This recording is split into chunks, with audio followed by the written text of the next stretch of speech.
de la salud masculina y de la prevención del cáncer, ¿no? Estamos entrando ya en la época donde esto se manifiesta con más fuerza. Doctor Moanac, Jorge Moanac, buenos días.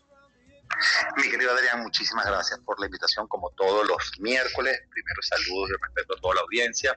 Y bueno, sí, ahorita en el mes de junio, recordemos que el mes de junio es un mes donde se habla mucho sobre la prevención. Hay grandes momentos del año, que es noviembre, que es el mes azul, que es Movember, y bueno, obviamente junio, que es el mes del cáncer de próstata, y por supuesto la idea es hablar un poco sobre la prevención.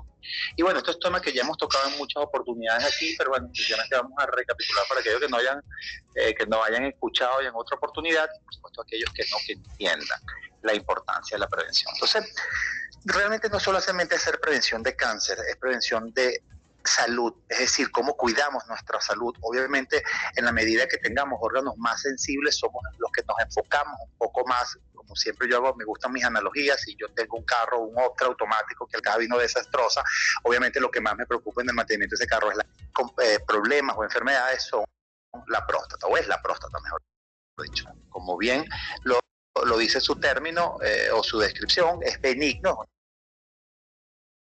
Una enfermedad de crecimiento, es la que produce problemas para orinar. Realmente no es una enfermedad grave, las complicaciones, la dificultad para orinar, la retención aguda de orina, cálculos en la vejiga, pero esto tiene que pasar mucho tiempo para que eso suceda, y el paciente va a pasar por síntomas muy complejos antes de digamos que tener complicaciones severas. Por otra parte, tenemos el cáncer de próstata. Voy a volver a repetir los números que siempre manejo. Imagínense 8 amigos haciendo una parrilla en la casa, u 8 amigos reunidos tomándose un té frío en la noche, para no usar otras palabras, y de ese grupo de 8 amigos, uno va a tener cáncer de próstata. Se calcula que 1 de cada 8 o 9 hombres a nivel mundial van a tener cáncer de próstata. Estamos hablando que es una estadística que oscila entre el 12 al 15% de todos los hombres por encima de los 50 años. Es un número muy, muy alto, ¿ok? ¿Qué es importante con esto? Que a pesar de que la probabilidad de sufrir esta enfermedad es alta, la cantidad de pacientes que mueren anualmente por esta enfermedad son bastante bajas. Pero el problema no es solo morirse, el problema es cómo quedo yo viviendo después de un cáncer. Es decir, quedo con disfunción eréctil, quedo con incontinencia urinaria, y con qué otros trastornos voy a quedar. Y una de las cosas fundamentales en el cáncer de próstata es la detección temprana. ¿Qué significa detección temprana? Cuando no genera absolutamente ningún síntoma, ni ninguna molestia, ni ninguna incomodidad. ¿Y por qué hago pausa y hago tanto énfasis al decir esto? Es porque la frase típica del hombre es: no voy porque no me siento mal.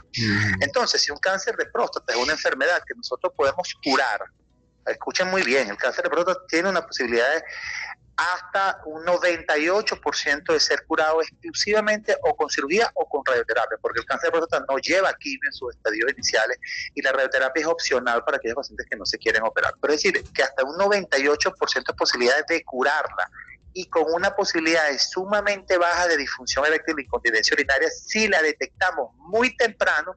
Y vuelvo a repetir, muy temprano es cuando no produce ningún tipo de síntoma.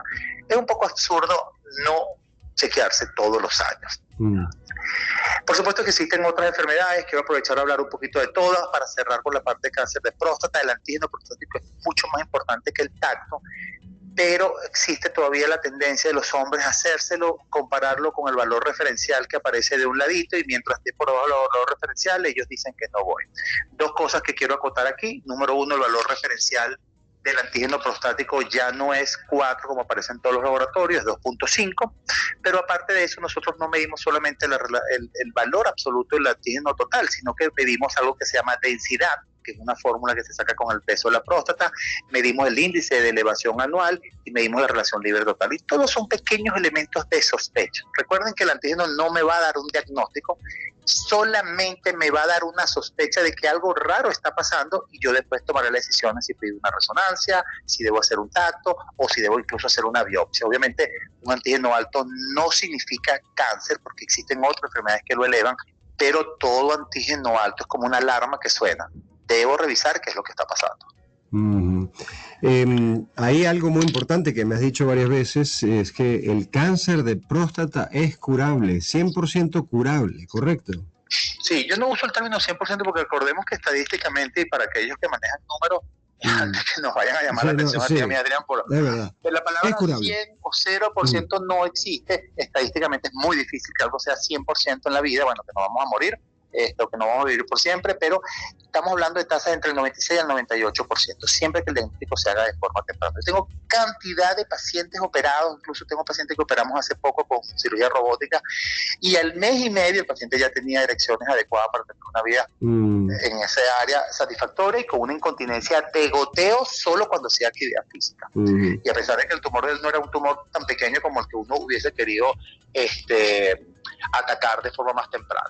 Bueno, doctor, como siempre, muchas gracias. Siempre también interesantísimo lo que escucho, interesantísimos tus consejos y bueno, eso de que hay que ir al médico, aunque no duela, ¿no?